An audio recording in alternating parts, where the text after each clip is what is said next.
हम अपने मन में आने वाले गंदे विचारों को रोकने की कोशिश करते हैं, लेकिन जितना हम रोकते हैं उतने ही अधिक ये विचार हमारे अंदर प्रवेश करते हैं।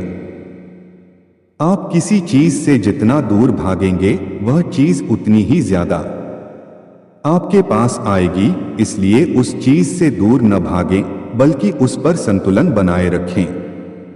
एक बार एक युवक गौतम बुद्ध के पास आया और गौतम बुद्ध से बोला, हे बुद्ध, मेरे मन में इतने गंदे विचार क्यों आते हैं?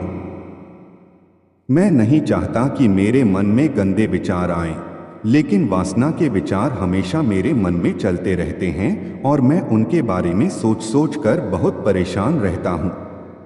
ये सब सोचने में मेरी ऊर्जा और समय बर्बाद होता है और इन्हीं सब विचारों के कारण मैं कभी कभी शांत नहीं रह पाता और हमेशा महिलाओं को देखकर मोहित हो जाता हूं। खुद को रोक नहीं पाते। बुद्ध मुस्कुराए और उन्होंने उस युवक से पूछा, क्या तुम जानते हो कि यह वासना क्या है? तब लड़के ने जवाब दिया और कहा, बुद्ध, मुझे नहीं पता वासना क्या है, लेकिन हां, जो भी है ये बहुत बुरी बात है। तब बुद्ध ने उस युवक से कहा, सबसे पहले तुम्हें यह समझना होगा कि जो कुछ भी हमारे अंदर स्वाभाविक रूप से है वह बुरा नहीं है। इसकी हमारे जीवन में किसी न किसी रूप में आवश्यकता पड़ती है। वासना कोई बुरी चीज नहीं है। यह हमारे मन की एक भावना है जो हमें किसी न किसी चीज की कमी का एहसास कराती है और फिर हम उस चीज को पाने के लिए उस चीज की ओर आकर्षित हो जाते हैं। जैसे अगर आपके पास पैसे की कमी है तो आपके मन में पैसे पाने की इच्छा होती है, वासना जगेगी।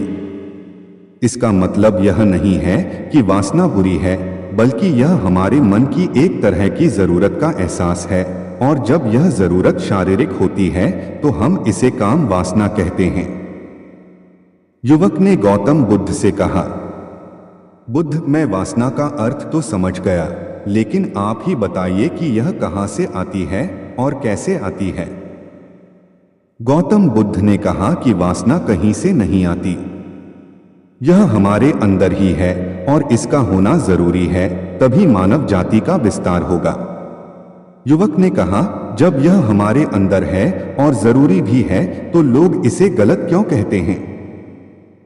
बुद्ध ने कहा, यही समस्या है। लोगों ने वासना के बारे में गलत सोच रखी है। वे इसे छुपाने और दबाने की कोशिश करते हैं।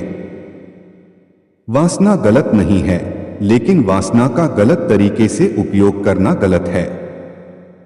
लोग जो पसंद करते हैं उसके लिए जीना शुरू कर देते हैं और हर समय उसी के बारे में सोचते रहते हैं, लेकिन यह सब गलत है। बुद्ध ने युवक से कहा, क्या तुम्हें पता है कि जानवर भी सेक्स करते हैं? युवक ने उत्तर दिया, हां बुद्ध, जानवरों में भी वासना होती है, क्योंकि जानवर भी अपनी पीढ़ी को आगे ले जाएंगे। बुद्ध ने कहा, तो फिर हम जानवरों की वासना को गलत क्यों नहीं कहते? युवक ने कहा, मैं नहीं जानता महात्मा, आप ही बताएं। गौतम बुद्ध ने कहा था कि जानवर अपनी वासना का उपयोग सुख के लिए नहीं करते, वे अपनी वासना का उपयोग केवल संतान प्राप्ति के लिए करते हैं। प्रकृति ने जानवरों को इतनी समझ नहीं दी है कि वे वासना को अपनी खुशी का आधार बना सकें, जबकि मनुष्य अपनी समझ के आधार पर प्रकृति में पाई जाने वाली हर चीज का उपयोग अपनी खुशी के लिए करता है।